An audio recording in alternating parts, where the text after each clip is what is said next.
አንድ አምላክ በሆነ በአብ በወልድ በመንፈስ ቅዱስ ስም ሰኔ 19 በዚች ቀን ሐዲስ ጊዮርጊስ ሰማዕት ሆነ። የዚህም ቅዱስ የአባቱ ስም መዛሕዝም ነው። ትርጓሜውም ድንገተኛ ማለት ነው። እርሱም እስላም ነበረ። ከግብፅ ደቡብ ድማር ከሚባል አገር ክርስቲያን ሴት አግብቶ ከእርሷ 3 ልጆችን ወለደ። ከ3ቱም አንዱ ይህ ቅዱስ ነው። ከእናቱም ጋር ወደ ቤተ ክርስቲያን ይሄድ ነበር። ቅዱስ ቁርባንንም ይቀበል ዘንድ እናቱን ለመናት። እርሷም ማንም የክርስትናን ጥምቀት ሳይጠመቅና ንጹሕ ሳይሆን ቁርባን ሊቀበል አይችልም አለችው። ከዚህም በኋላ ከተረፈ መስዋዕቱ ሰጠችው። ህብስት በጎረሳትም ጊዜ ጣዕሟ በአፉ ውስጥ እንደ ማር ሆነ። የዚችን የቁራሽ ጣዕም በአፌ ውስጥ እንዲህ የሆነ የዋናው የቁርባኑ ህብስት ጣዕም ምን ያህል ይሆን ብሎ በልቡ አሰበ። ከዚያች ጊዜ ጀምሮ ክርስቲያን ይሆን ዘንድ ወደደ። በአደገም ጊዜ ክርስቲያን ሴት አገባ። ክርስቲያንም ይሆን ዘንድ መፈለጉንም ነገራት። እርሷም ወደ ሌላ ሀገር ሄዶ የክርስትናን ጥምቀት እንዲጠመቅ መከረችው። እርሱም ወደ ሌላ አገር ሄደ፣ ተጠመቀ። ስሙንም ለውጦ ጊዮርጊስ ተባለ። እስላሞችም ባዩት ጊዜ ይዘው ታላቅ ስቃይን አሰቃዩት። ከዚህም አምልጦ ላፍጣ ወደሚባል አገር ሸሸ። በዚያም 3 ዓመት ኖረ። ወሬውም በተገለጠ ጊዜ ቅጥሩን ወደ የሚባል አገር ሄዶ የለዳዊው ሰማዕት የቅዱስ ጊዮርጊስ ቤተ ክርስቲያን እያገለገለ ኖረ። ከዚያም በኋላ ወደ ሀገሩ ድማር ተመለሰ። እስላሞችም ስሙ ይዘውም ለመኮንኑን ሰጡት። የመኮንኑንም ሚስት ክርስቲያን ነበረች። ለመኮንኑም አታሰቃየው አለችው። መኮንኑም አስሮ በወህኒ ቤት ዘጋበት። እስላሞችም ተሰበሰቡ። የወህኒ ቤቱንም ደጅ ሰብረው ታላቅ ግርፋት ገረፉት። አካላቱንም ቆራርጠው በሕይወትና በሞት መካከል ጣሉት። ሲነጋም ክርስቲያኖች የሞተ መስሏቸዋልና ሊቀብሩት መጡ። ነገር ግን በሕይወት አገኙት። ከዚህም በኋላ እስላሞች ተሰብስበው ከዚህ ምክርህ ካልተመለስክ እኛ ጽኑ ስቃይ እና አሰቃይተንህ እንገልሃለን አሉት። የመዛሕዝም ልጅ የከበረ ጊዮርጊስም ሰማይና ምድር የፈጠረ የሕያው እግዚአብሔር ልጅ ኢየሱስ ክርስቶስን አልክድም፣ የፈለጋችሁትንም አድርጉ አላቸው። እጅግም ተቆጡ። በመርከብ ምሰሶ ላይም ሰቅለው ታላቅ ስቃይን አሰቃዩት። የመኮንኑም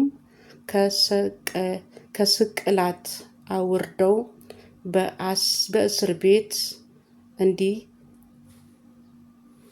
በእስር ቤት አዘዘ። እንደዚሁም አደረጉ። ሚስቱም ታጽናናውና እንዲታገስ ታደርገው ነበር። ሰይጣንም እንዳያስተውና የደከመበትን ዋጋ እንዳያጣ በልቡ ወደ ክርስቶስ ያስብ ዘንድ ትመክረው ነበር። ከዚህም በኋላ የእግዚአብሔር መላእክት ተገለጸለትና አረጋጊው አበረታታው። ከሰማዕትም ጋር እንደ ተቆጠረ በማግስቱም ራሱን በሰይፍ እንደሚቆረጡት ነገረው። በነጋም ጊዜ እስላሞች ወደ መኮንኑ ተሰብስበው ጊዮርጊስን ይሰጣቸው ዘንድ ፈለገ። መኮንኑም የወደዱትን ያደርጉበት ዘንድ እንዲሰጣቸው አዘዘ። ከዚህም በኋላ ከእስር ቤት አወጡት። ድምራ በምትባል አገር በከበረ የመላእክት አለቃ በሚካኤል ቤተ ክርስቲያን ራሱን በሰይፍ ቆረጡ። የሰማዕትነት አክሊልንም በመንግሥተ ሰማያት ተቀበለ። ከዚህም በኋላ በዚች ቀንና በዚች ሌሊት በሥጋው ላይ እሳትን አነደዱ።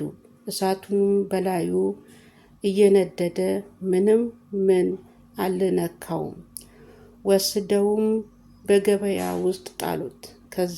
ከዚያም አንስተው በባህር ውስጥ ጣሉት። በእግዚአብሔርም ፍቃድ ወደ ደሴቱ ወደ ዳር ደረሰ። እናቱም ጠብቃው ነበርና ወስዳ ገነዘችው።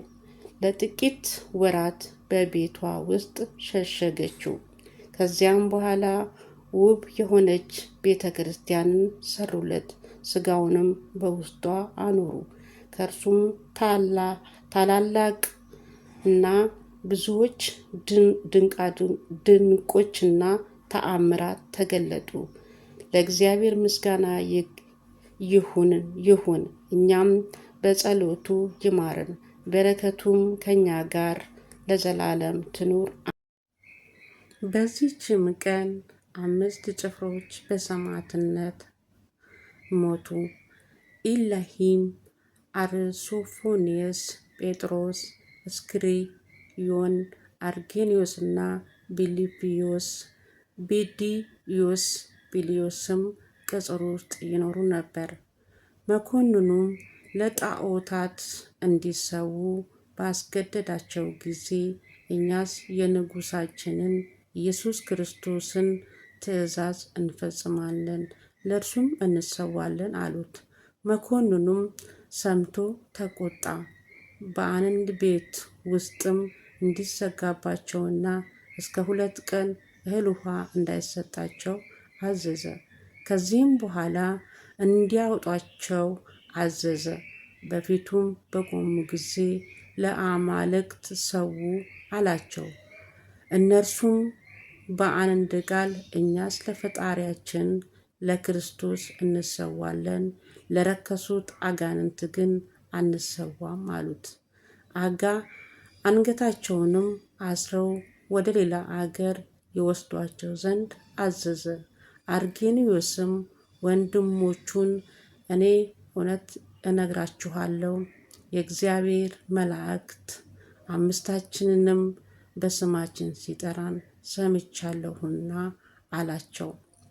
ዳክስ ወደሚባል መኮንኑንም በአደረሳቸው ጊዜ መኮንኑ አስቀድሞ አርሶፎኒስን ወሰደ፣ ለአማልክት ሰዋ አለው። እምቢም ባለው ጊዜ በፈረስ ጅራት ላይ አስረው በከተማ ውስጥ እንዲጎትቱትና እንዲያዞሩት አዘዘ። በመለሱትም ጊዜ በውሽባ ቤት ማነደጃ ውስጥ ፊቱን እንዲያጠወልጉት አዘዘ። ሁለተኛም እስከሚጨነቅ ድረስ በሰረገላ ውስጥ አስረው ቁልቁል ሰቀሉት። ሃይማኖትንም ጠብቆ ክብር ይግባውና ለጌታችን ነፍሱን ሰጠ። ሁለተኛ ጴጥሮስ አቀረቡት። ዳክስም ለአማልክት ሰዋ አለው። ትእዛዙንም ባልተቀበለው ጊዜ እንዲያሰቃዩትና እንጨት ተክለው ዘቅዝቀው እንዲሰቅሉት አዘዘ።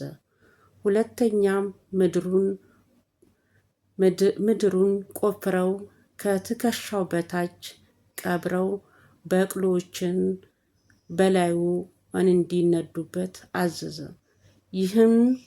ይህንንም እግዚአብሔር እየረዳው ታገሰ። ከጉድጓዱም ባወጡት ጊዜ ከስቃዩ ብዛት የተነሳ ስጋው ጠወለገ፣ መናገር ተሳነው። በግንድ ውስጥም አስረው ጣሉት። ከዚህም በኋላ አርጌኖስን አቀረቡት። ዳክስም ለአማልክት ሰዋ አለው። እምቢ ባለ ጊዜ እስከሚገድሉትም ድረስ ያሰቃዩት ዘንድ አዘዘ። ያለ መብልና መጠጥም በተባለ ግንድ ውስጥ አስረው ዘቅዝቀው ሰቀሉት። ዳግመኛም እስክንድርዮንን አቀረቡት። ዳክስም ለራስ አዘን በክፉ አሟሟት እንዳትሞት ለአማልክት ሰዋ አለው። እምቢ ባለ ጊዜ እንዲያሰቃዩት እንዲሰቅሉትና ስጋውን እንዲሰነጥቁት አዘዘ። ወታደሮቹም ተረከቡትና በጽኑ ስቃይ አሰቃዩት። በትዕግስቱም በአሸነፋቸው ጊዜ ለመኮንኑ ነገሩት።